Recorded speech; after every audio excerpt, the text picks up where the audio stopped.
হাতের তালি সবাই বলি কামালপুরে শামীম ভাইয়ের লুতর ভাইয়ের নাইস ভাইয়ের কাছাকাছি করে রাখা আছে ওই শামীম ভাই করে রাখা আছে কামালপুরে করে রাখা আছে আজিজ ভাই ভদ্র মানুষ শিক্ষিত লোক যোগ্য লোক মুশারফ ভাইয়ের শামীম ভাইয়ের লুতর ভাইয়ের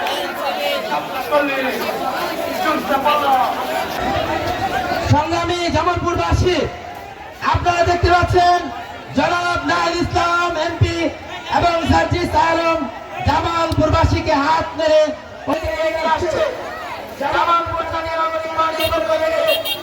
আমরা শুনছি এখন নাকি রাষ্ট্রপতি পদত্যাগ করবেন।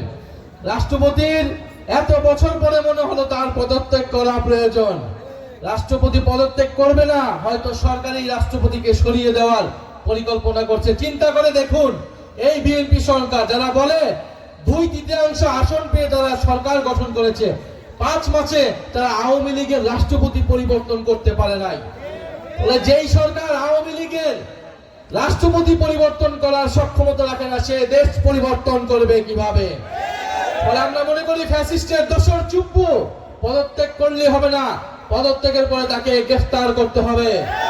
কারণ গণহত্যায় তার সমর্থন রয়েছে, দুর্নীতিতে তার স্পষ্ট প্রমাণ রয়েছে যে দুর্নীতিবাদ। ফলে সেই ব্যক্তিকে অবিলম্বে অপসারণ করে তাকে গ্রেফতার করে বিচারের আওতায় আনতে হবে এবং একজন যোগ্য নিরপেক্ষ অভিভাবক সুলভ ব্যক্তিকে এই বাংলাদেশের জনগণ রাষ্ট্রপতি হিসেবে দেখতে চায়। আমরা দেখেছি বিএনপি সরকার অতীতেও রাষ্ট্রপতি নিয়ে অনেক টালবাহানা করেছেন। কোন জনপ্রিয় ব্যক্তিকে, নিজের দলের ব্যক্তিকেও তারা রাষ্ট্রপতি হতে দেয় না।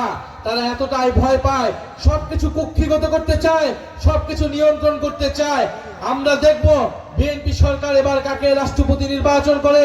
কোন অযোগ্য লোককে রাষ্ট্রপতি যদি নির্বাচন করে, জনগণের এই সরকারের উপর তো কোনো আস্থা নেই, আরো সম্পূর্ণ রকমভাবে সকল আস্থা চলে যাবে।